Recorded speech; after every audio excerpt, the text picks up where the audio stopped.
आरंभ है प्रचंड।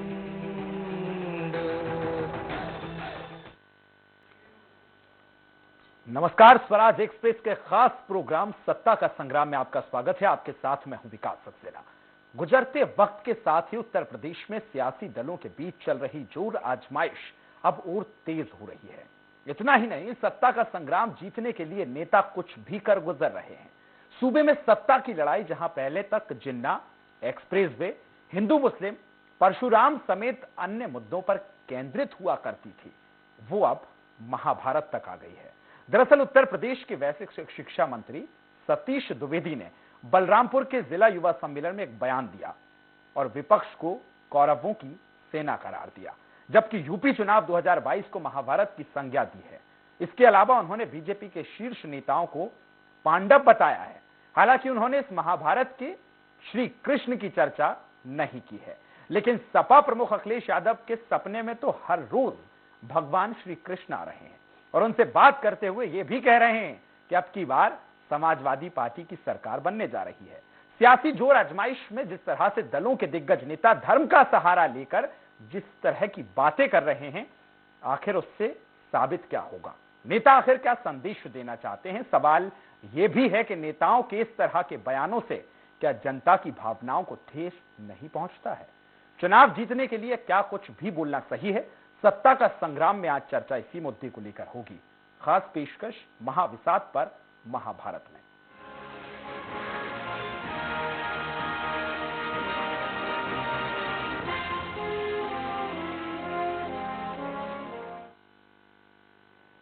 तो उत्तर प्रदेश में पूरी तरह से चुनावी रंग में उत्तर प्रदेश रंग चुका है। अगले हफ्ते तक आचार संहिता लगने की पूरी संभावना है।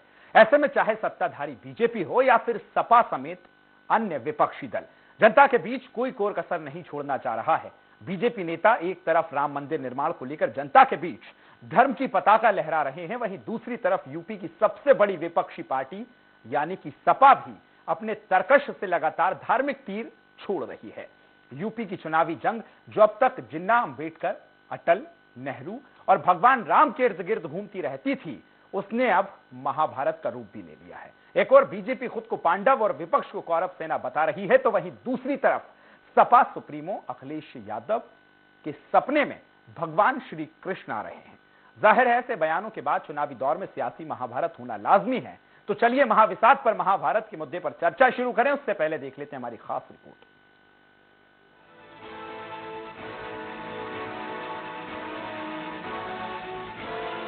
उत्तर प्रदेश की चुनावी जंग अब ज्यादा दूर नहीं है।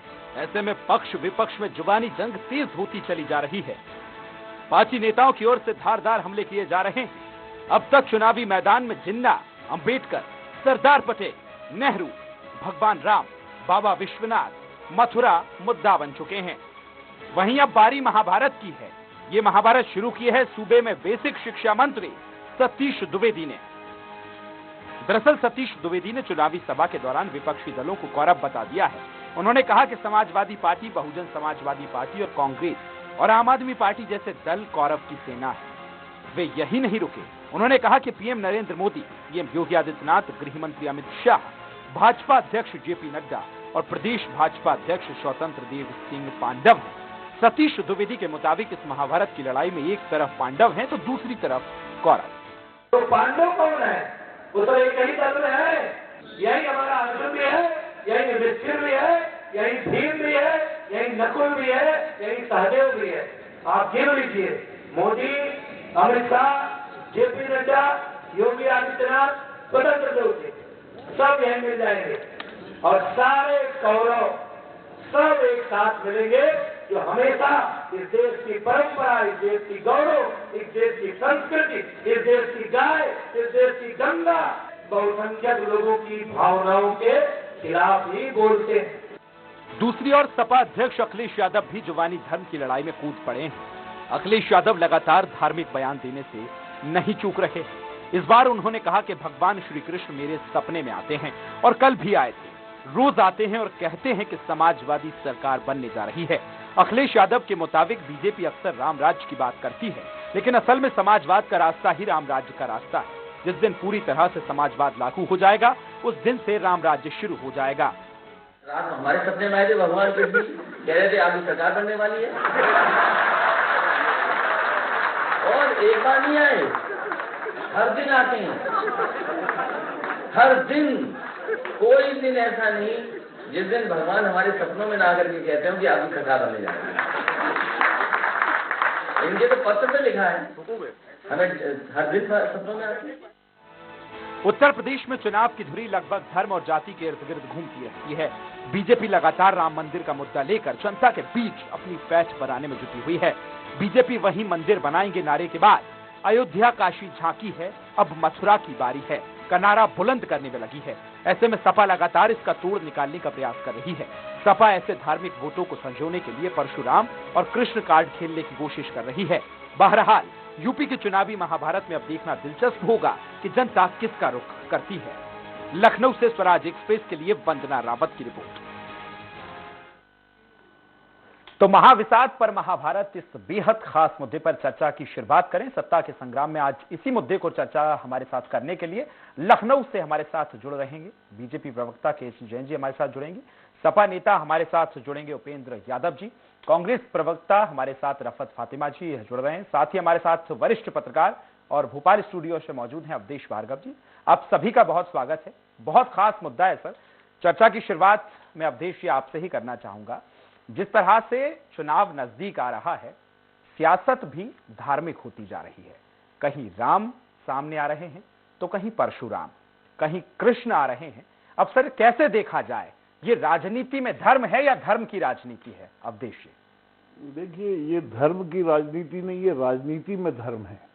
सबसे बड़ी चीज क्या है कि अभी तक विकास के नाम पर चुनाव लड़े जाते थे, अभी तक लोगों के भले के लिए, उनके भलाई के कामों के नाम पर चुनाव लड़े जाते थे। लेकिन वर्तमान परिवेश में जो उत्तर प्रदेश में रोज जो जुबानी जंगबाजी चल रही है, उससे एक तरफ तो सांप्रदायिक सौहार्द भी बिगड़ता जा रहा है और दूसरी तरफ धर्म का एक स्लो पॉइजन जिसको बोलते हैं, धीमा जहर, वो लोगों की रगों में भरा जा रहा है। आप पहले नारा था कि अयोध्या काशी, अब नारा दे दिया है कि अयोध्या काशी तो बस झांकी है, अब मथुरा की बारी है। तो इसका क्या अर्थ है? आप अपने एजेंडे में लीजिए ना, उसको करिए। आप ये सब आम लोगों में, मतलब किसी संप्रदाय के विरुद्ध ऐसा क्यों करने जा रहे हैं? क्यों उसको आप टीस पैदा कर रहे हैं? दूसरी बात, ओवैसी जी आते हैं उत्तर प्रदेश में, वो कुछ बोलते हैं। यानी संविधान में भी ऐसा लग रहा है कि अभिव्यक्ति की स्वतंत्रता की दो परिभाषाएं हैं, एक बहुसंख्यकों के लिए और एक अल्पसंख्यकों के लिए। बिल्कुल। तो ऐसा लोकतंत्र में ये होना बहुत ही खतरनाक साबित होगा। लोकतंत्र में ऐसा नहीं होना चाहिए। समानता का अधिकार है, सभी धर्मों का आदर किया जाता है, सभी धर्मों को समानता का दर्जा दिया गया है। तो कम से कम हम ऐसी अभिव्यक्ति की आजादी का उपयोग न करें जिससे किसी विशेष संप्रदाय के या किसी बहुसंख्यक को या अल्पसंख्यक को ठेस पहुंचे और वो कुछ सोचने पर मजबूर हो जाए। तो ये जो धर्म की राजनीति चल रही है, इसके भविष्य में दूरगामी परिणाम अच्छे नहीं है। आप विकास की बात करें, आप शिक्षा की बात करें, आप आदमी की बेसिक जरूरतों की बात करें, आप उनकी आवश्यकताओं की बात करें। अभी उत्तर प्रदेश में कई इलाके ऐसे हैं जहां सड़कें नहीं हैं। उत्तर प्रदेश के कई इलाके ऐसे हैं जहां शुद्ध पीने का पानी भी नहीं है। आपके उत्तर प्रदेश की लगभग सभी नदियां गंदी हो चुकी, उनका पेयजल तो है ही नहीं, पीने लायक पानी तो है ही नहीं। कई वनवासी इलाके ऐसे हैं जहां विकास ही नहीं हुआ है। आप वो एजेंडे में लाइए। आप ये देखें, आप ये क्या देना चाहते हैं समाज को? एक कोई कहता है कि हम 300 यूनिट बिजली फ्री दे देंगे, तो दूसरे उसमें जुबानी जंग चलती है कि इनके समय में तो बिजली थी ही नहीं, जब बिजली रहेगी नहीं तो फ्री तो हो ही गई। तो आप ये बताइए कि आप फ्री का ये निःशुल्क देने की आदत, खैरात बांटने की आदत डाल के आप क्या आम लोगों को निकम्मा बनाना चाहते हैं? आप क्या उन्हें अकर्मण्यता की ओर ले जा रहे हैं? तो ये राजनीति का ये बहुत ही घिनौना चेहरा है, ऐसा नहीं होना चाहिए। आप उन्हें सब सुविधाएं दें। हम कह रहे हैं जो आरक्षित वर्ग है, संविधान में तो ऐसी भी व्यवस्था होना चाहिए कि आप उन्हें नाश्ते में काजू किशमिश खिलाइए, आप उनको पौष्टिक आहार दीजिए, आप उनको 7 स्टार कमरे में रखिए, लेकिन इतनी सुविधाओं के बाद उनके नंबर सामान्य वर्ग से ज्यादा आना चाहिए, तब तो राजनीति सही चेहरा राजनीति का दिखता है। लेकिन आप एक तरफ उनको आरक्षित करके दूसरों का हक मारेंगे। आप चाहे वो मेडिकल दाखिले में हो, चाहे वो इंजीनियरिंग दाखिले में हो, चाहे सरकारी नौकरियों में हो, तो राजनीति में कुछ तो सोचना पड़ेगा। बाबा साहब जिन्होंने आरक्षण की व्यवस्था की थी, उन्होंने भी कहा था कि 10 वर्ष बाद इसकी समीक्षा की जाए, लेकिन आज 70 वर्ष होने जा रहे हैं। क्या किसी दल ने समीक्षा की? बिल्कुल नहीं की। आपने देखा, आप निम्न आय वर्ग कहते हैं, आप उनकी आय का आप अंदाजा लगा लेते हैं कि इनकी वार्षिक आय 60,000 रुपए सालाना है, 80,000 रुपए सालाना है, ये निम्न आय वर्ग में आ रहे हैं, EWS में आ रहे हैं। लेकिन आप ये कहां से अंदाजा लगाते हैं? उसको क्या रोज मजदूरी मिल रही है? बिल्कुल। राजनीतिक लोगों को सोचना चाहिए कि जब उनकी तनख्वाह बढ़ाने की बारी आती है तो सदन में एक मत से पक्ष विपक्ष दोनों लोग मेजे थपथपा के अपनी तनख्वाह बढ़ा लेते हैं, अपने भत्ते बढ़ा लेते हैं। वर्तमान जमाने में जब मोबाइल का जमाना है और 200 रुपए में अनलिमिटेड कॉल्स और अनलिमिटेड मैसेज मिलते हैं, आज भी उनको टेलीफोन भत्ता मिलता है। ऐसा क्यों? बिल्कुल सही बात है सर। तो तमाम चीजें, और सोचना पड़ेगा, सबको सोचना पड़ेगा, सब चीजें बेहतर होंगी। चलिए, हमारे साथ सपा से उपेंद्र जी हमारे साथ जुड़े। उपेंद्र जी, सबसे पहले तो बहुत स्वागत है आपका। और सवाल यही है सर, जिस तरह से आपके प्रमुख की बात की जाए, सपा प्रमुख अखिलेश यादव की बात की जाए, एक युवा सोच के साथ वो आगे बढ़ते हैं, विकास की बात करते हैं, लेकिन जैसे ही सर चुनाव नजदीक आया, क्यों धर्म बीच में आ गया? क्यों जिस तरह से श्री कृष्ण की उन्होंने बात की है, क्या आपको नहीं लगता अखिलेश यादव का इस तरह से बयान देना उनके कद से कहीं छोटा बयान है? उपेंद्र जी, सबसे पहले तो मैं आपको धन्यवाद देना चाहता हूं। और श्री कृष्ण जी यादवों के वंशज हैं, उनके रूप में जाने जाते हैं, ऐसा देश के प्रधानमंत्री नरेंद्र मोदी जी ने भी कहा था एक अपनी सभा में कि मैं श्री कृष्ण के वंशज यदुवंशियों को उनसे क्षमा चाहता हूं, या जब लालू जी को जेल भेजा था उन्होंने। तो कहने का मतलब ये है कि कृष्ण जी जब हमारे वंशज हैं, हमारे भगवान हैं, पूर्वज हैं, तो सपना आना और उनको याद करना है, तो ये तो हम तुम लोग यदुवंशियों के लिए गर्व की बात है और स्वाभाविक सगुण भी है कि होगा ऐसा। लेकिन ये जो भारतीय जनता पार्टी के लोग अनाप शनाप बातें करते हैं, दलितों को साफ छछूंदर कहेंगे, हनुमान जी दलित कह देंगे, तो इनकी मानसिकता दर्शाती है कि इनके मन में, इनके सोच में पिछड़ों के प्रति, दलितों के प्रति कितने द्वेष भावना है। ये बताइए, भारत का संविधान ये कहता है कि सभी जाति धर्म के लोगों को देश में समान अधिकार है। किसी भी नागरिक के साथ जो भारतीय हो, जाति के आधार पर, लिंग के आधार पर भेदभाव न किया जाए, ये संविधान हमारा कहता है। लेकिन ये बताइए, उत्तर प्रदेश में दिन प्रतिदिन जब से 5 साल से भारतीय जनता पार्टी सरकार बनी है, बताइए जातीय हिंसाएं कितनी बढ़ गई हैं। पूरे प्रदेश में बताइए पिछड़ों का आरक्षण, दलितों का आरक्षण कहाँ दिया जा रहा है? कहीं है?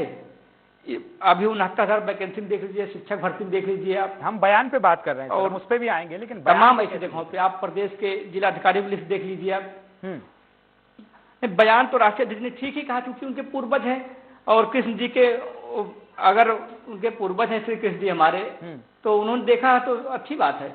सपने में जीत की बात कही है सर। अक्सर कहा जाता है कि सपने जो हैं वो सिर्फ रात में आए हुए होते हैं और उन पर बिल्कुल कहेंगे, जैसे आपके सपना रहेंगे, आपके दादा परदादा अगर आपको दिखेंगे। सर, इस सपने का अगर आधार लगाएं, जिस तरह से अखिलेश यादव जी ने कहा है, तो कितने कॉन्फिडेंट है? सरकार बनने जा रही है क्या? ये सपना हो रहा है, पूरा नहीं हो रहा आपके प्रमुख का? बिल्कुल, पूरे प्रदेश का नहीं, सपना पूरा हो चुका है, मतलब अतिशयोक्ति होगी कहना, लेकिन सपना तो पूरा होने वाला है ही, ये तो निश्चित है। उत्तर प्रदेश के नौजवान, पिछड़े और तमाम पीड़ित शोषित वर्ग के लोग समाजवादी पार्टी की सरकार को आशा भरी निगाहों से देखना चाहते हैं और बनाएंगे भी। इस बार वोट के रूप में भाजपा को चोट करेंगे। चलिए, जिस तरह से आप तमाम चीजें बता रहे हैं, हमारे साथ रफत फातिमा जी भी कांग्रेस से जुड़ गई हैं। मैम, सबसे पहले तो बहुत स्वागत है।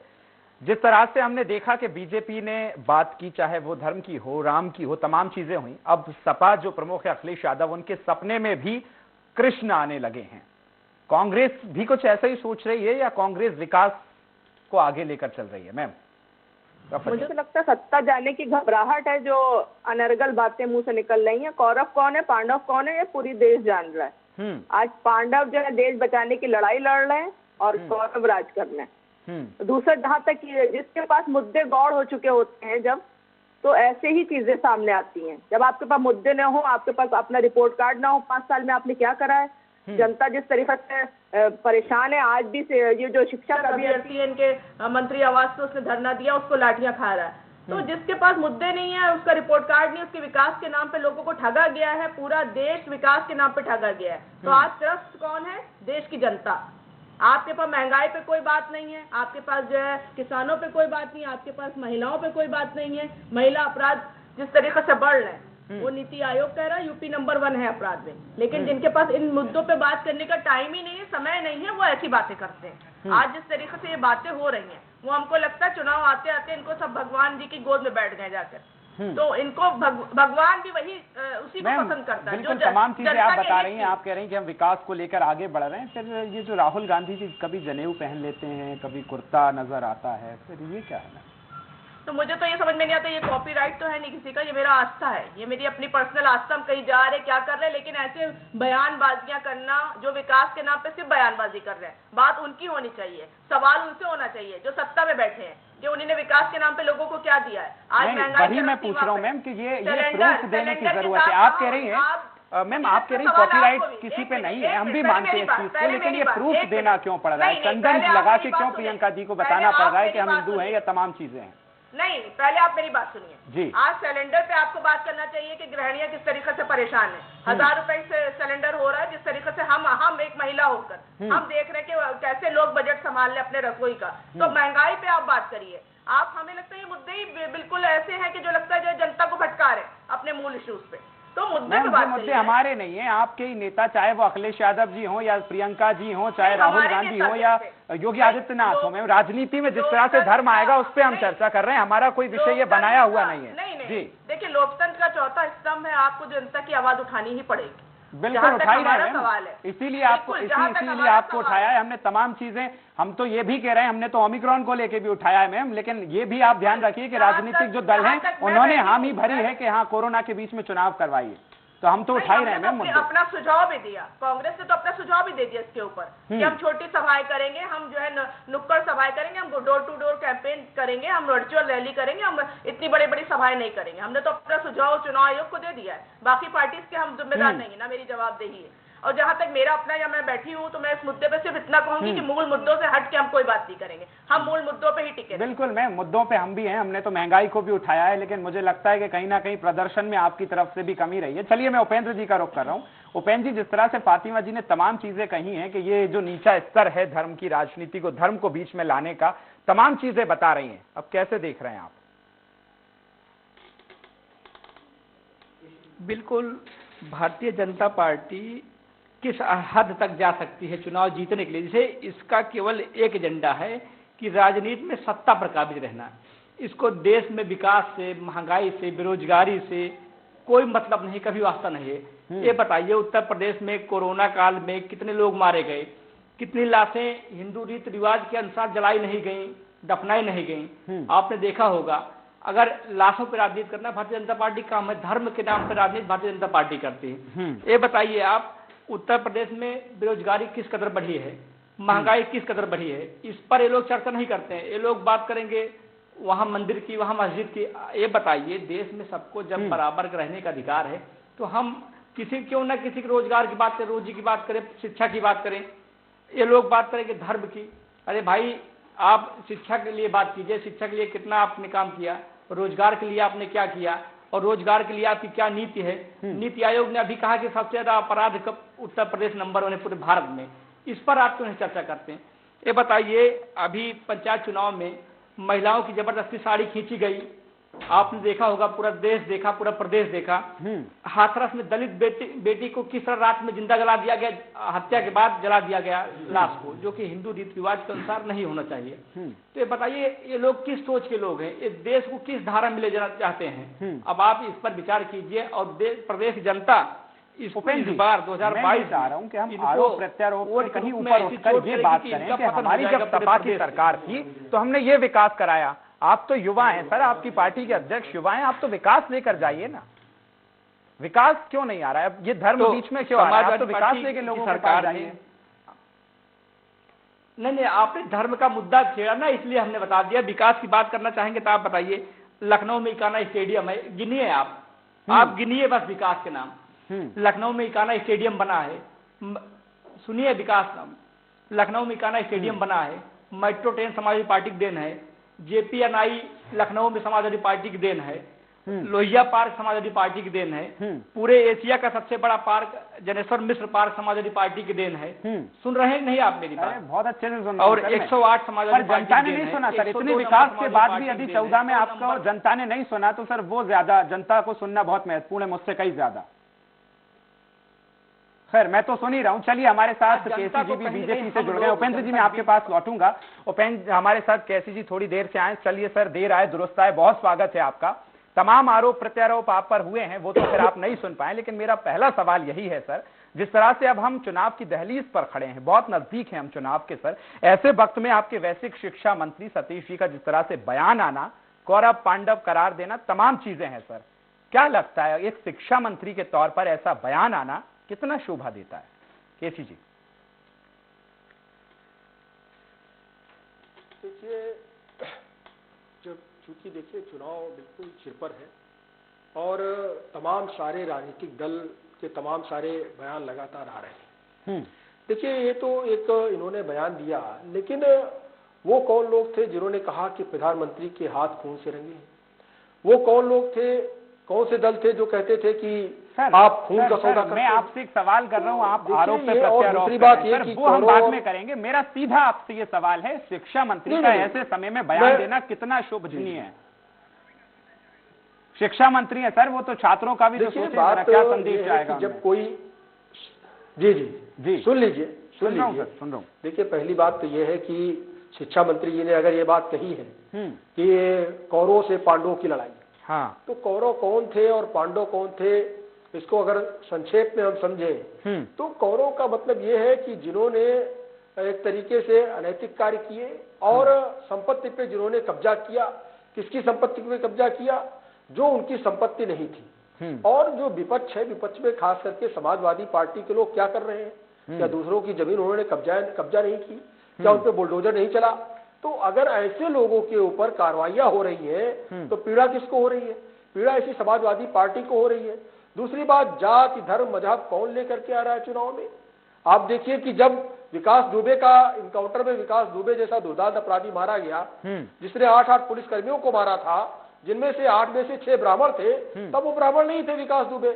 लेकिन विकास दुबे तभी ब्राह्मण हो जाते हैं जो ही उनका इनकाउंटर होता है। और समाजवादी पार्टी क्या कहती है कि हम आएंगे तो जांच कराएंगे कि विकास दुबे का इनकाउंटर क्यों हुआ। अरे जब आपकी सरकार थी, आपकी सरकार में 4-4 हजार दुर्दांत अपराधी खुलेआम जेल से बाहर घूम रहे थे, उनके खिलाफ NBW जारी था और आपकी पुलिस उनको ढूंढ नहीं पा रही थी।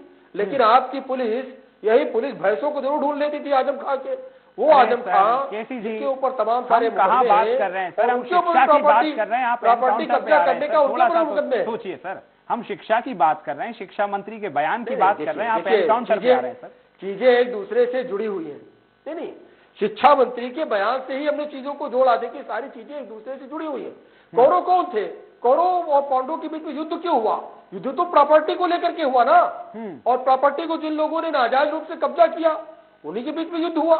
तो आज जो समाज की, जनता की प्रॉपर्टी है, जनता की संपत्ति है, जनता की जमीनें हैं, इस पे कब्जा कौन कर रहा था? पिछले जब समाजवादी पार्टी की सरकार थी तो, और उन कब्जाओं को मुक्त करने का काम किसने? हमारे साथ कांग्रेस प्रवक्ता रफत जी जुड़ी हैं। रफत जी ने ये कहा, जब हमने उनसे पूछा कि आप तमाम चीजें, अगर वही अतीक अहमद है और वही वो दुर्दांत अपराधी है, इनकी संपत्तियों पे बुलडोजर चल रहे हैं। चलिए तो आज अगर उनकी संपत्तियों पे बुलडोजर चल रहे हैं, मैं आपके पास लौटा हूं सर, मेरा यही सवाल है कि जब हमने इस चीज को लेकर जिस तरह से आप तमाम बयान बता रहे हैं, उस पर हमने उनसे सवाल किया, तो सर आप यदि करें, आप यदि धर्म के बीच में लेकर आए, राम को बीच में लेकर आए, 5 साल तक सुन लीजिए सर, पहले कौरवों के समय में हुआ, भगवान के उसमें सारथी बन करके, भगवान के सारथी बन करके पांडवों के साथ में आए और उन्होंने न्याय दिलाया। वैसे ही भारतीय जनता पार्टी आम जनता को आज न्याय दिलाने का काम कर रही है। कृष्ण तो पर उनके पाले में चले गए सर। अखिलेश यादव तो ये कह रहे हैं कि कृष्ण तो हमारे सपने में आ रहा है, और कृष्ण जब उनसे कह रहे हैं कि सरकार उनकी बन रही है, तो फिर ये तो सर आपके लिए नुकसान हो जाएगा। भाई आप पांडव खुद को बता रहे हैं और अखिलेश यादव तो ये कह रहे हैं कि कृष्ण तो हमारे साथ हैं, वो उनके सपने में आ रहे हैं, वो उनको ये बता रहे हैं कि आप चुनाव जीत रहे हैं। फिर ये तो बीजेपी के लिए नुकसान नहीं है सर? केसी जी,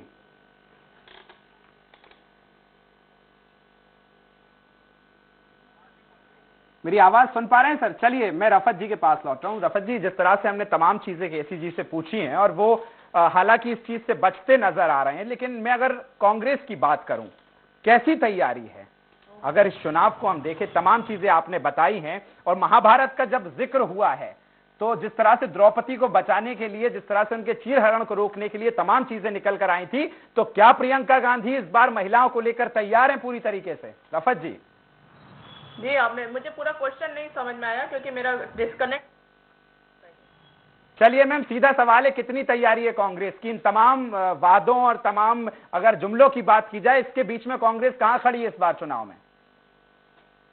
कांग्रेस अपनी जो विपक्ष की जिम्मेदारी अगर कोई निभा रहा है तो सिर्फ कांग्रेस निभा रही है। अगर लगातार जिस तरीके से प्रियंका जी लगातार मुद्दों पे अगर किसी ने मुखर आवाज उठाई है तो सिर्फ प्रियंका जी ने उठाई है। अगर लखीमपुर की घटना है तो प्रियंका जी ने आवाज उठाई, अगर उन्नाव की घटना है तो प्रियंका जी वहां पे पहुंची है, अगर जो है हाथरस की बात हम करें तो महिलाओं पे अगर कोई भी अत्याचार हुआ है प्रियंका जी ने आवाज बुलंद करी है। तो अगर आज कोई विपक्ष की हम बात करेंगे, अगर मुखर होकर किसी ने बात की, सिर्फ कांग्रेस ने। कांग्रेस अपनी जिम्मेदारी हमेशा से निभाती चली आ रही है, चाहे वो सत्ता में हो चाहे विपक्ष में।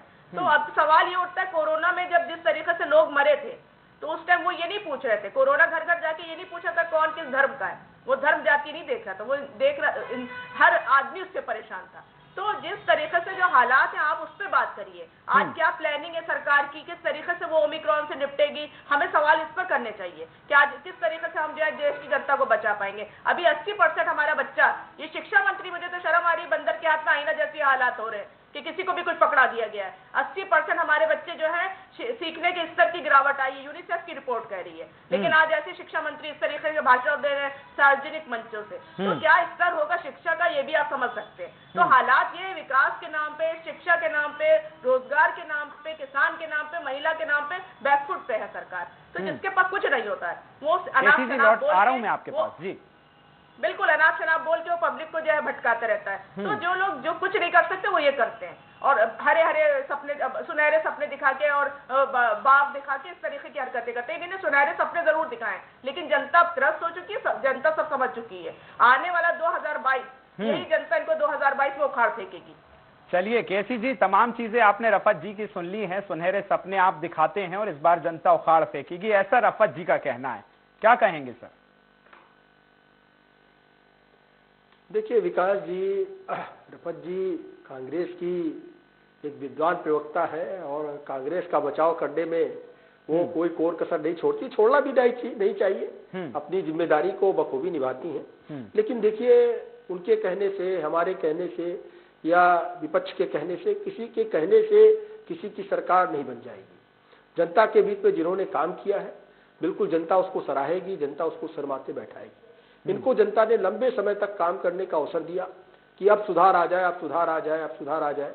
लेकिन जब कोई सुधार की गुंजाइश नहीं बची तब जनता ने भारतीय जनता पार्टी को एक बार फिर से चुना और दोबारा भारतीय जनता पार्टी को केंद्र में और प्रदेश में बैठाने का काम इसी जनता ने किया है।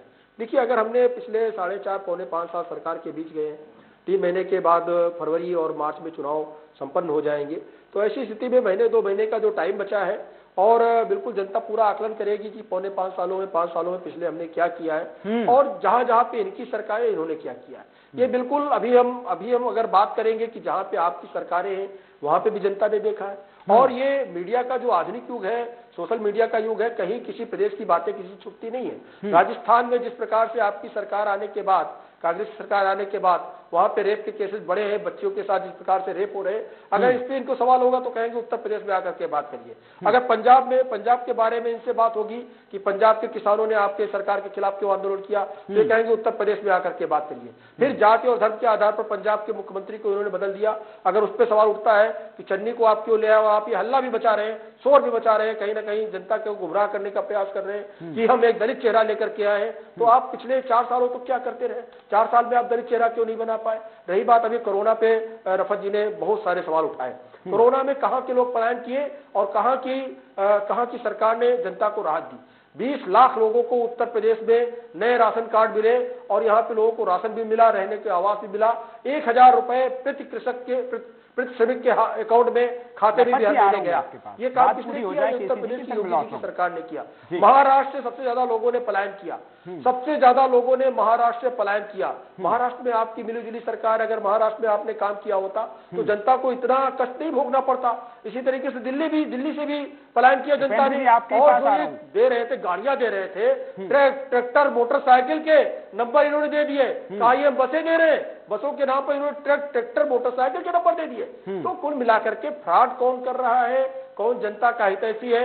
हमारे तमाम सारे कार्यकर्ताओं ने सेवा करते हुए जान गंवा दी। हमारे बाराबंकी के जिला कारवा जो थे, उनकी जान वो खिचड़ी बांट रहे थे कोरोना काल में, और गाड़ी ने आकर के टक्कर मारी, 4-5 लोग उसमें घायल हुए और अजय सिंह जी की उसमें मौत हो गई।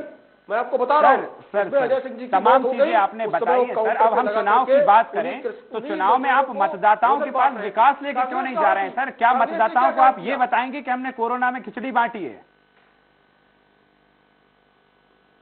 बिल्कुल नहीं। देखिए विकास जी, कोरोना में अगर हमने लोगों को भोजन कराया है, सर हमने वो दृश्य भी देखा है कि कितने लोगों की मौत ऑक्सीजन की कमी से हुई है। तो खिचड़ी को हम ना बताएं, कम से कम हम ये बता दें सर कि जिस तरह से हमने विकास किया है उस मॉडल को लेके जाइए ना सर।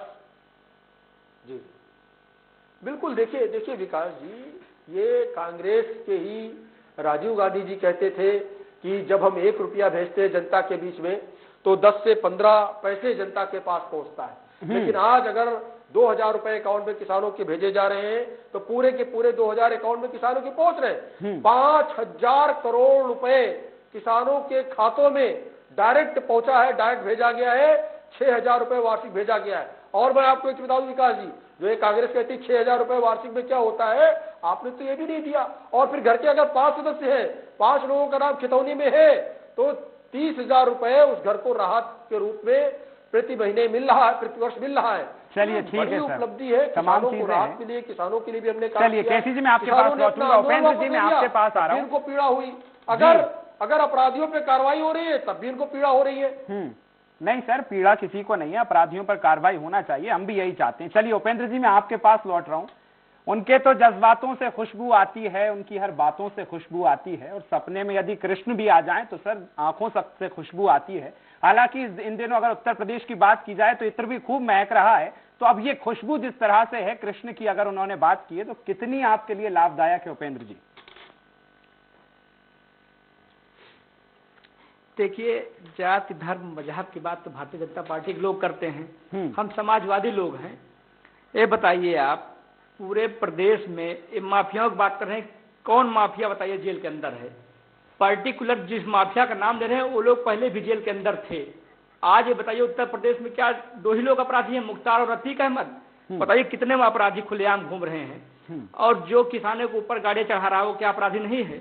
वो किस पार्टी का है? उसके पिताजी अभी तक कैबिनेट मिनिस्टर है कि नहीं है? और ये बताइए पूरे प्रदेश में किसी जिले में आप बताइए मैं किसी जिले में माफिया नहीं घूम रहा है?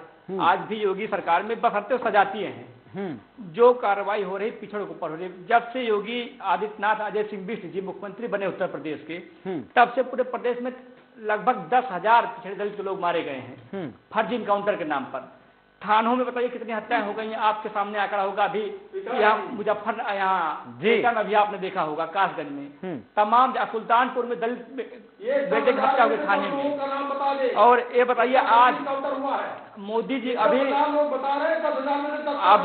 मोदी जी, अरे बोलने दीजिए भाई साहब, आप बोलने दीजिए। अभी हवाई बातें मत करिए। 10,000 लोगों का आपने बता दिया। बोल रहे थे मैं शांत था। 10,000 लोगों का इनकाउंटर हो गया। बोलने दीजिए, आप इस तरह नहीं बोलिए ना, पहले सुनिए। नहीं आप बताइए ना, कहाँ से 10,000 लोगों का इनकाउंटर हो गया? आप 10 लोगों का नाम बताइए।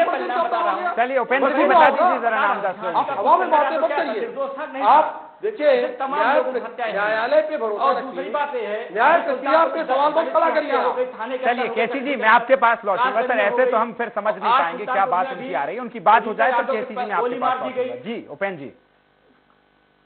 जी जी अभी आज सुल्तानपुर की आज की घटना है। रीता यादव कांग्रेस की जो नेत्री हैं उनको गोली मार दी गई। ये बताइए पूरे प्रदेश में आपराधिक क्या ग्राफ हो गया, बताइए कितना अपराध बढ़ गया है। इसको आप बार बार जानते हैं, पूरा देश जानता है कि सबसे ज्यादा अपराध आज अगर है तो उत्तर प्रदेश में है। ये हर उत्तर प्रदेश जनता पूरी जानती है। ये बताइए आप डीएम कप्तान, ये बताइए किस पिछड़े वर्ग के लोग कहाँ कितने बैठाए गए हैं, इस पर बात सुनते हैं। रोजगार की बात कीजिए, आपके कितना प्रदेश का रोजगार मिल रहा है पूरा पिछड़ा वर्ग समाज या चाहे दलित हो चाहे सवर्ण समाज के भी जो भी गरीब लोग हैं शोषित लोग हैं उनको रोजगार कहाँ मिल रहा है और पूरे प्रदेश शिक्षा क्या दशा है बताइए आप, इस पर बात कीजिए आप। रही बात कोविड काल की बात करें तो आपने नहीं पूरे देश ने देखा कि उत्तर प्रदेश में क्या हालात थे कोविड काल में, लोगों के ऊपर कैसे लाठीचार्ज हो रहा था, आप नहीं पूरा देश देख रहा था। बिल्कुल उत्तर प्रदेश में कोई इंतजाम नहीं था किसी के लिए, ना इलाज का इंतजाम था ना उनको भोजन की व्यवस्थाएं थी, सब अपनी यथास्थिति पर ही जीवित थे। ये तो आपने देखा ही होगा। और रही बात रोजगार की, बताइए पूरे प्रदेश में कितने रोजगार मिले और किस सेक्टर में रोजगार मिले। चलिए इस पर बात। उपेंद्र जी मैं आपके पास लौट रहा हूं, हमारे साथ अवधेश जी जुड़े हुए हैं। अवधेश जी आपसे जानना चाहूंगा, क्या ऐसे समय में राजनीति में धर्म आना विकास को कहीं ना कहीं पीछे छोड़ देता है? अवधेश जी कैसे देखते हैं? जी देखिए, अगर धर्म राजनीति में आ जाए तो विकास तो पिछड़ ही जाता है, क्योंकि आदमी की आंतरिक भावना होती है। अभी केसी जी बोल रहे थे, इनके बेसिक शिक्षा मंत्री ने जो बयान दिया उससे बिल्कुल कन्नी काटते नजर आए। केसी जी, आप जनता के प्रति जवाबदेह हैं, आप सत्तारूढ़ पार्टी हैं। अगर अपना कोई व्यक्ति, अपना कोई नेता अगर कुछ ऐसा बोलता है जो विवादास्पद है, उसका बचाव करना आपका कर्तव्य तो है, लेकिन जनता के प्रति भी आप उत्तरदायी। क्या ऐसा बोलना चाहिए? क्या राजनीति में कौरव पांडव हो गए, धृतराष्ट्र हो गए? आखिर ये भी मत भूलिए कि कौरव पांडव भी चाचा ताऊ के लड़के ही थे। ऐसे ही भारत की जनता है, उत्तर प्रदेश की जनता है, वो सब समान है, सब बराबर है। बिल्कुल बिल्कुल। आप पार्टी के नाते बचाव करें, लेकिन आम नागरिक आप भी हैं। दल बाद में है, पहले आप आम नागरिक हैं, उत्तर प्रदेश के निवासी हैं। तो आपको पहले धर्म को राजनीति में, जहां तक मैं मानता हूं, मेरा विचार है मीडिया के नाते, तो धर्म को राजनीति में नहीं आना चाहिए। क्योंकि जब हम शपथ लेते हैं चुनाव जीतने के बाद तो सर्व संभाव की भावना रखते हैं, वसुधैव कुटुंबकम की भावना रखते हैं, वहां कोई एक विशेष धर्म की बात नहीं होती है। तो आपको सभी धर्मों की बात करना चाहिए। रहा ये कि जैसे सपा की बात आई, सपा के अभी कह रहे थे, सपा ने आपने खूब विकास किया था। 2017 के चुनाव में आपका विकास लोगों को दिखा था, कितनी बिजली लोगों को मिल रही थी। मैं किसी के पक्ष की बात नहीं करता, लेकिन ये तय है कि कुछ कदम अखिलेश यादव ने बहुत अच्छे उठाए थे। लेकिन उत्तर प्रदेश की राजनीति में, उत्तर प्रदेश की सरकारों में मैं एक फर्क देखता हूं कि पिछला मुख्यमंत्री जो प्रावधान कर जाता है, अगला मुख्यमंत्री आके उसको पलट देता है। यानी वो जो नियम बना देते हैं उसको वो खत्म कर देता है। मैं ज्यादा बड़ी बात तो नहीं करता। अखिलेश यादव ने पत्रकारों के लिए एक नियम बनाया था कि किसी पत्रकार की अगर उत्तर प्रदेश में मृत्यु होती है तो उसके परिवार को 20 लाख रुपए दिए जाएंगे, और उन्होंने दिए। इसी बीच में एक वाकया हुआ, झांसी में रेलवे के टैंकर से पानी भर के आ रहा था और उसमें एक महाराष्ट्र का पत्रकार टैंकर में चढ़ा और उसको बिजली का करंट लगा और वो मर गया। तो उत्तर प्रदेश के अधिकारियों ने कहा कि इसको नहीं दिया जा सकता क्योंकि ये उत्तर प्रदेश का पत्रकार नहीं है। उन्होंने तत्काल उसमें संशोधन किया कि उत्तर प्रदेश की धरती में अगर किसी पत्रकार की मृत्यु होगी, चाहे वो किसी प्रदेश का हो, उसके मृतक के परिवार को 20 लाख दिए जाएंगे। लेकिन आज वो कहाँ है वो नियम? सही बात। अगर नियम बनते हैं तो उसको सरलीकरण करिए, जो आम जनता तक पहुंचे। आम जनता तक पहुंचने के आप देखिए बेरोजगारी का आंकड़ा उत्तर प्रदेश में कितना है। बिल्कुल तमाम चीजें आप बता रहे हैं अवधेश जी। मैं थोड़ा सा आपसे एक सवाल यह पूछना चाह रहा हूं, क्योंकि आज हमने जिस तरह से धर्म को लेकर हम आज चर्चा कर रहे हैं, तमाम धार्मिक जिस तरह से राजनीति में धर्म हो रहा है, लेकिन सर यदि इस धर्म को ही देख लें तो राजनीति से मुझे नहीं लगता कि धर्म को निकाल पाना बहुत मुश्किल है, क्योंकि पिछले जिन सालों से हम लगातार देखते आ रहे हैं। लेकिन मैं इसके बाद सर ये आपसे पूछना चाह रहा हूं कि क्या ये धर्म, जिस तरह से बीजेपी ने कह दिया कि हम तो राम को लेकर चल रहे हैं, सपा के हिस्से में कृष्ण आ गए और अभी कांग्रेस हालांकि धर्म की राजनीति नहीं कर रही है, तो इसका फायदा किसको मिलेगा सर? किसका धर्म भारी नजर आ रहा है? नहीं, इसका अगर ये चलता रहा तो ये तय है चूंकि वहां पर राम मंदिर बन रहा है कि इसका फायदा बीजेपी उठाना चाह रही है और बीजेपी को मिलेगा, और सपा इधर ये जो कि बात कर रही है कि हमारे सपने में रोज कृष्ण भगवान आते हैं, और उन्होंने डिक्लेयर ही कर दिया कि अब तो सपा की सरकार ही बनने जा रही है। हो सकता है कि अखिलेश यादव जो कहना चाह रहे हैं वो अपने कार्यकर्ताओं में जोश भरने के लिए, उनका आत्मबल बढ़ाने के लिए ये बातें कह रहे हों कि उनमें जोश आ जाए, लेकिन जिस टोन में वो कह रहे हैं और जिस समय का जो समय उन्होंने चुना है वो समय गलत है, और इससे गलत संदेश जाता है कि आप चूंकि श्री कृष्ण यादव थे और सपा यादवों की भरमार वाली पार्टी है, तो आप अपने खाते में श्री कृष्ण को ले रहे हैं, और चूंकि वो राम का नाम लेकर के भाजपा राजनीति करती रही है तो वो अपने खाते में राम को ले रही है। तो बसपा कहां जाएगी, कांग्रेस कहां जाएगी? तो धर्म को राजनीति में नहीं आना चाहिए, धर्म की बातें नहीं करना चाहिए, नहीं करना चाहिए। आप विकास की बातें करें, आप बेसिक जरूरतें जो है उनकी बातें करें, बात करें, जो मुद्दे मेन है उन पे चर्चा करें, लेकिन धर्म को बात राजनीति का हथियार नहीं बनाना चाहिए। चलिए मैं रफत जी से पूछ लेता हूँ। रफत जी, जिस तरह से अवधेश जी ने बताया कि तमाम चीजें कहकर कार्यकर्ताओं में जोश भरने का एक प्रयास है, जिस तरह से अखिलेश जी का जो बयान है, अब क्या आपको लग रहा है आपके कार्यकर्ताओं में जो आपकी प्रमुख प्रियंका गांधी हैं वो कैसे जोश भर पाएंगी मैम ऐसे इन तमाम चीजों के बीच में? मैं अवधेश सर से पूरी तरीके से सहमत हूँ, और जिस तरीके से मेरा अपना सोचना यह है कि, और हमारी पार्टी का भी, वो एक तो सबको साथ लेके चल रही है, वो हर विचारधारा का सम्मान करती है। दूसरा बात, हमें तो लगता है कि भगवान इन लोग को सद्बुद्धि दे, ये सिर्फ जनता के हित की सोचे, जनता के जो न्याय की लड़ाई है उसके लिए ये लोग आगे बढ़े। जिस तरीके से आज जनता अपने अधिकारों के लिए परेशान है, जिस तरीके से जनता ये हर वर्ग परेशान है, तो उसके ऊपर ध्यान देने की जरूरत है। और भगवान भी उसी को जो है सपने में दिखाता है जिससे वो नाराज होता है, हमारा ये मानना है। भगवान जो है उसी को जो है वो करता है, एक सद्बुद्धि दिखाने का भी एक रास्ता होता है। तो भगवान भी कहता है कि उसकी जनता के प्रति न्याय हो। तो हमारा जो कांग्रेस की विचारधारा, सबको साथ लेके चलने की विचारधारा, और जो प्रियंका जी ने प्रतिज्ञाएं ली है वो हर वर्ग को ध्यान में रख के प्रतिज्ञा ली है, वो किसी भी वर्ग को इन्हें निराश नहीं करा उसमें। तो हम कांग्रेस पूरी तरीके से जो जमीनी मुद्दे हैं, जो हमारी महिलाओं पे अत्याचार हो रहे, जो हमारे किसान भाई आज सड़कों पर हैं, जिस तरीके से बेरोजगारी बढ़ रही है, जिस तरीके से हालात देश के इतने भयावह बना दिए कि आज बेरोजगारी चरम सीमा पे है, आज जो है महिला अपराध जो है यूपी नंबर 1 है उसमें। तो हम इस पर ध्यान दे रहे हैं कि हम मूल मुद्दों से ना हटे। मैं ये पूछना चाह रहा हूँ रफत मैम कि जिस तरह से अगर हम चुनाव की बात की जाए, पिछले चुनाव में भी आप तमाम यही चीजें लेकर उतरी थी, आपने कहा था विकास एक बड़ा मुद्दा है, जिस तरह से सपा सरकार पर आपने आरोप लगाए थे कि बेरोजगारी है और गुंडागर्दी है, तमाम चीजें लेकर उतरी थी आप, लेकिन शायद मतदाताओं ने आप पर भरोसा नहीं किया। तो इस बार क्या नया ला रही है कि इस बार कैसा आपको कॉन्फिडेंस कितना है इस बार? नहीं, हमें पूरा कॉन्फिडेंस है, और जनता के मुद्दे अगर किसी ने उठाए तो सिर्फ कांग्रेस ने उठाए, तो हमें पूरा उम्मीद है, और पूरा जनता भी, हम जनता से भी अपील करेंगे कि अपने मुद्दों पे, जो आपके मुद्दों पे बोल रहा है, आप उसके साथ जाइए और उसी को वोट दीजिए जो आपके जो है हर कंधे से कंधा मिला के आपके हर मुद्दे पे साथ खड़ा हो। बाकी तो जो है जनता का जो भी निर्णय होगा सराखों पे होता है। चलिए केसी जी, मैं आपके पास आ रहा हूँ। तमाम चीजें हैं, आप राम मंदिर की बात हो, राम की बात हो, तमाम चीजें आप गिनवाते हैं, और जिस तरह से तमाम पार्टियां जो एक सवाल आपसे पिछले कई सालों से कर रही थी कि तारीख नहीं बताएंगे, मंदिर कब बनवाएंगे, तो वो कम से कम आपने कर दिया है। अब आपको क्या लगता है कि विकास आपके लिए एक बड़ा मुद्दा है या राम मंदिर आप लेकर लोगों के बीच में जा रहे हैं? देखिए विकास जी, पहली बात तो ये है कि जहां पर जनता की भावनाएं, और भारत देश में अगर अयोध्या में जो भगवान राम जन्मे, अगर वहां पे राम मंदिर नहीं बनता तो कहां पे बनता। और ये माननीय न्यायालय का धन्यवाद है कि न्यायालय ने सर्वसम्मति से एक तरीके से निर्णय दिया जनता की भावनाओं को ध्यान में रखते हुए। और साथ ही साथ आप ये देखिए कि इसको लेट कौन कर रहा था, तारीख पे तारीख ले कौन रहा था। तारीख पे तारीख कांग्रेस के ही एक बड़े नेता, और जो कि जो है सुप्रीम कोर्ट के वकील भी हैं, तो वो तारीख पे तारीख ले रहे थे और ये सवाल भी कर रहे थे कि आप तारीख नहीं बताएंगे, और आप ये कहते हैं कि राम मंदिर बनाएंगे लेकिन तारीख नहीं बताएंगे। तो अब तारीख भी क्लियर हो गई, न्यू पूजन भी हो गया, भव्य राम मंदिर बन भी रहा है।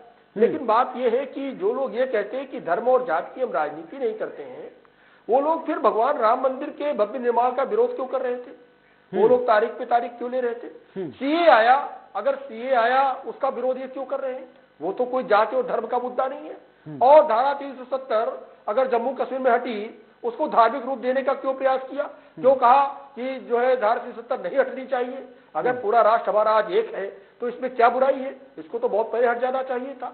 लेकिन पिछली सरकारों में ना तो दृढ़ इच्छा शक्ति रही और ना तो राष्ट्र के प्रति कोई भावना रही। एक घिसी-पिटी लीग पे चलते रहे, साथ ही साथ अल्पसंख्यक वर्ग को और जाति विशेष की, धर्म विशेष की राजनीति विपक्षी दल करते रहे। आज बहुसंख्यक वर्ग को अगर कुछ अधिकार मिल रहे हैं तो इसी विपक्ष को पीड़ा हो रही है। अब वो कहते हैं कि ये सीए क्यों आया, और अखिलेश यादव जी ने यहां तक कहा कि सीए को लेकर के जिन लोगों ने प्रदर्शन किया, जिन लोगों ने पत्रकारों के कैमरे तोड़े, जिन लोगों ने बम चलाए, उन सबके मुकदमे हम वापस लेंगे, हमारी सरकार आएगी तो। क्यों वापस लेंगे भाई? जो ऐसे अपराध कर रहे हैं, यही लखनऊ का हजरतगंज, यहाँ का तमाशा आपको याद होगा, तमाम सारी ओवी वैन तक फूंक दी गई थी, और जब उनके पोस्टर और होर्डिंग लगे कि इन्हीं से धन वसूली की जाएगी तो इसी विपक्ष ने विरोध किया, कहा आप जो है केवल मुसलमानों को बदनाम करने के लिए कर रहे हैं। अरे जो प्रदर्शन कर रहा है, जो बम चला रहा है, उसमें आप हिंदू और मुसलमान क्यों बांट रहे हैं? तो ये धर्म और जात की राजनीति कर कौन रहा है? यही विपक्ष धर्म और जात की राजनीति कर रहा है और यही कह रहा है कि धर्म और जात की राजनीति नहीं होनी चाहिए। जिन्ना का जिन्न कहां से आ गया चुनाव के बीच में? इसी तरीके से आप देखिए कि पिछले चुनाव में जब यही 2017 का चुनाव था तो माननीय मुलायम सिंह यादव जी ने सामने आकर के कहा था कि हमने राम भक्तों पे गोलियां चलवाकर कोई गलती नहीं की, हमने सही काम किया।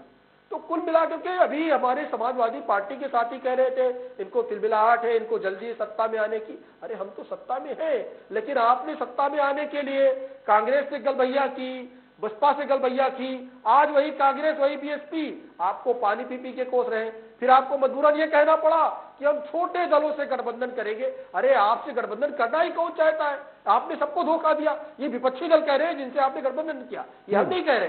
तो आप तो सारे की सारी गणित लगा रहे हैं, आप धर्म और जात की भी राजनीति कर रहे हैं, भगवान कृष्ण को भी राजनीति। मतलब आप सर जिन्होंने विपक्ष पे ये आरोप लगा रहे हैं कि वो गठबंधन कर लेते हैं, मतलब आप इस बार पूरी तरह से सहमत है कि आप गठबंधन नहीं करेंगे? जिन्होंने भगवान शिव का जो वहां पे अगर कॉरिडोर बना उसका भी विरोध किया, और वो कह रहे हैं कृष्ण का मंदिर बनवाएंगे। अरे चलो अच्छी बात है, कम से कम हिंदुओं की याद तो आई, आपको भगवान कृष्ण की याद तो आई, सपना दिया तभी याद आई। चलिए ठीक तो है, कम से कम अभी तक केवल और केवल आपको जाति विशेष और धर्म विशेष के लोग दिखाई देते थे। भगवान कृष्ण ने, भरत जी ने एक बात बहुत अच्छी कही सारी बातों में कि भगवान कृष्ण सपने में आकर के अखिलेश जी को सद्बुद्धि देने का काम। चलिए केसी जी, तमाम चीजें आपने बताई हैं। उपेंद्र जी, अगर मैं बात करूं तो केसी जी का सीधे तौर पर यह कहना है कि कल तक जो सपा यादवों को या मुस्लिम्स को याद करती थी, आज वो कम से कम हिंदू पर तो आ गए। उनको हिंदुओं के मंदिरों की चिंता, ब्राह्मणों की तमाम चीजें, तमाम लोगों की याद तो आ गई है सहारे। कैसे देखते हैं उपेंद्र जी? इन लोगों की व्यक्तिगत सोच है कि यादव को मुसलमानों को याद करती थी। ये बताइए, समाजवादी पार्टी में जनेश्वर मिश्रा पार्क बताइए, पूरे एशिया का सबसे बड़ा पार्क बना है, वो किसके नाम से बना है? यादव तो थे नहीं वो। उसके बाद विचारधारा की बात कीजिए अगर आप समाजवादी पार्टी में, तो सभी जाति के लोग, चाहे वो मुसलमान हो, चाहे यादव हो, चाहे मौर्य हो, चाहे कुर्मी हो, चाहे पाल हो, ये पूरी पिछड़ी जाति की बात कर रहा हूँ मैं, एससी की बात कर रहा हूँ, सबको बराबर भागीदारी है। समाजवादी पार्टी बताइए प्रदेश अध्यक्ष आज किस जाति के हैं, कौन है? नरेश उत्तम पटेल जी माननीय हैं, जो कि पटेल जाति के हैं, पिछड़े वर्ग से आते हैं। ओम प्रकाश राजभीर भी समाजवादी पार्टी में आज क्यों जुड़े? क्योंकि उनको लग रहा था कि समाजवादी पार्टी समाजवाद को कायम करने के लिए और समाजवादी विचारधारा से पूरी तरह लबरेज है और जनता को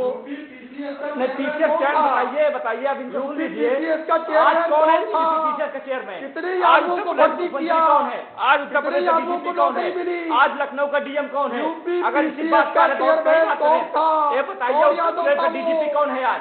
उत्तर प्रदेश का चेयरमैन कौन है आज? लोक सेवा आयोग का अध्यक्ष कौन है आज? पर जवाब नहीं दे पाएंगे। क्योंकि प्रमुख सचिव कौन है आज? आज पूरे पंचम तल में प्रमुख सचिव जो बैठे हैं, विधान परिषद में प्रमुख सचिव जो बैठे हैं, उत्तर प्रदेश मुख्यमंत्री देखिए आप, डीजीपी देखिए आप, यूपीएससी की सभी वैकेंसियों देखिए, कौन लोग चुन के आ रहे हैं? तो इस बात का जवाब नहीं देंगे। क्योंकि एक भोली भाली जनता को बरगलाने के लिए, उत्तर प्रदेश में पिछड़े दलित समाज को बरगलाने के लिए यादववाद लाएंगे, मुस्लिमवाद लाएंगे, जो कि ऐसा कुछ था नहीं।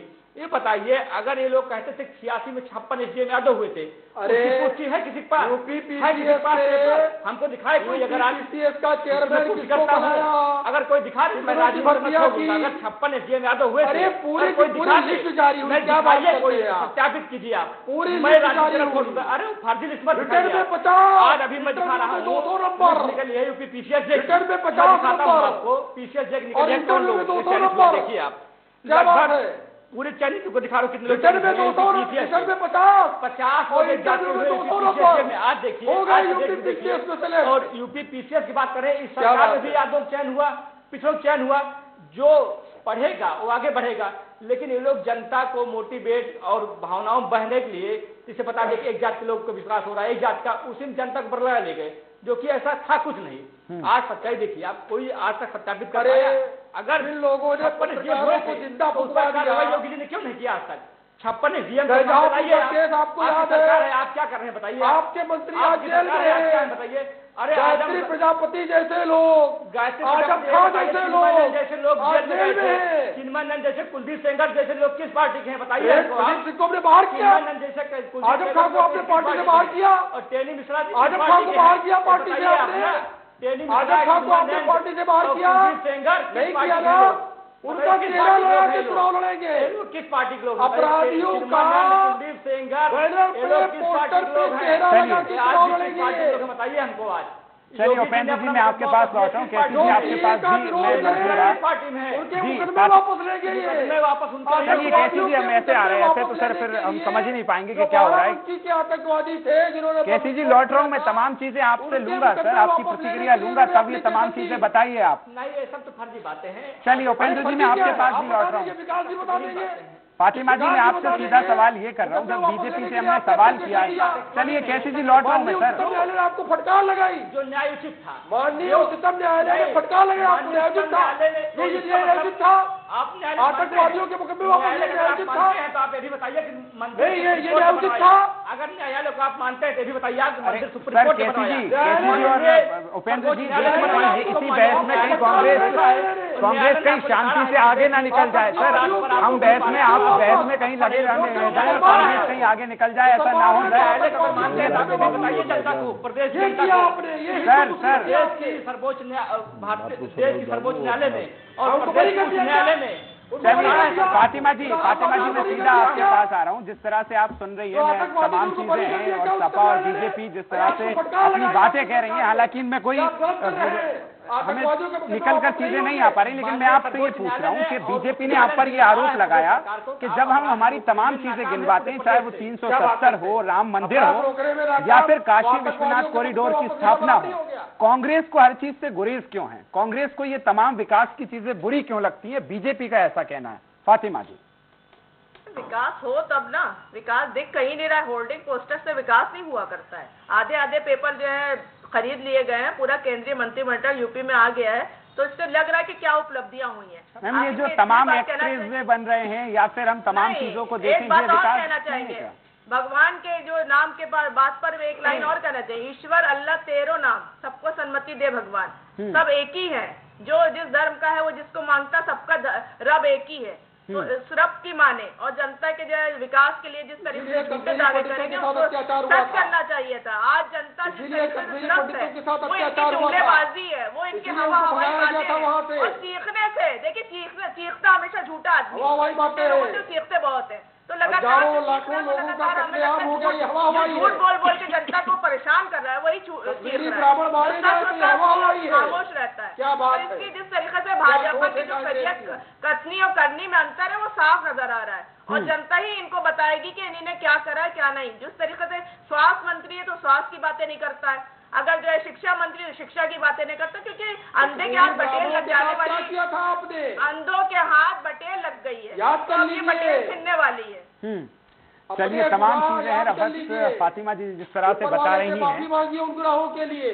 चलिए कैसी जी, अब हमारे पास समय की बहुत कमी है सर, मैं अब देश से एक अंतिम प्रतिक्रिया लेना चाहता हूँ सर। तमाम चीजें हैं, आरोप प्रत्यारोप ज्यादा हो रहा है जिस तरह से आपने भी इस पूरे डिबेट में देखा। लेकिन मैं अब आपसे ये चाहता हूं कि आप ये बताएं कि इस धर्म के बीच में कैसे विकास आएगा, जो जनहित के मुद्दे हैं वो कैसे निकल कर आ पाएंगे धर्म की राजनीति के। केसी जी मैं आपके पास लौट रहा हूँ सर। किसान बिल क्यों वापस लिया? अगर किसान बिल सर समय खत्म हो गया सर, ऐसे तो सर कैसे ही काम हो पाएगा, ऐसे कोई सुन भी नहीं पाएगा। चलिए अवधेश जी डगमगा रही है। बाय बाय, खुदा हाफिज। जी अवधेश जी देखिए राजनीति का एक मंत्र होता है जो बीजेपी ने दिया है, सबका साथ सबका विकास।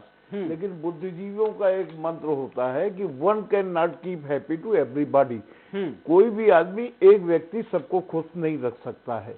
लेकिन यहाँ प्रश्न ये है कि सभी दलों को मिलकर के, धर्म तो अपनी जगह है, कुछ ऐसी बातें करना चाहिए जो जनहित की हों और जनहित के लिए ही की जाए और वो यादगार बन जाए। और पुराने फैसले जो पुराने किसी भी दल के सत्ता काल में जो लिए गए हों और जनता के हितैषी फैसले हों, उनको न बदला जाए, ये संकल्प लेकर के अगर आप चलेंगे तो आप वोटों पर नहीं, जनता के दिलों पर हुकूमत करेंगे और आपका दल बिना मेहनत किए बार बार सत्ता में आएगा, ऐसा नहीं है। और वैसे भी समाजवादी पार्टी के लिए मेरी तो एक ही सलाह है कि आदरणीय लोहिया जी ने कहा था, रोटी अगर तवे में पड़ी रहे तो वो जल जाती है, इसलिए उसको अलटते पलटते रहना चाहिए।